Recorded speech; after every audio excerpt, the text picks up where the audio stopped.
আসসালামু আলাইকুম ভাইজান, ভিডিওটি কেউ কাটবেন না, কথা বলে একটু শুনবেন। পবিত্র রমজান মাসে দ্বিতীয় শুক্রবার, সময়টা ছিল দুপুর 1:23 আল্লাহ তাআলার এক ভয়াবহ আজাব গজব দেখা গেল, যার নাম ভূমিকম্প। আমার অনেক বন্ধুরা, অনেক ভাইজানরা এটা জানে না যে ভূমিকম্পটা কেন হয়, কি কারণে হয়।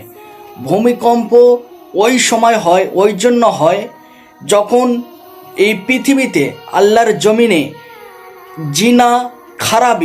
জিনার কাজ, খারাপি কাজ যখন অত্যাধিক বেড়ে যায়, তখন আল্লাহ তাআলা আমাদের উপরে এই ভূমিকম্প নামক আযাবটা দিয়ে থাকেন। তাই বলছি বন্ধু, দুনিয়ার জমিনে যত কিছু যা আযাব গজব আসছে সব আমাদের পাপের কারণে। তাই আজকের থেকে আমরা তওবা তিলা করে আল্লাহ তাআলার দিকে আমরা ফিরে আসি। আল্লাহ তাআলা আমাদের অবশ্যই মাফ করবেন।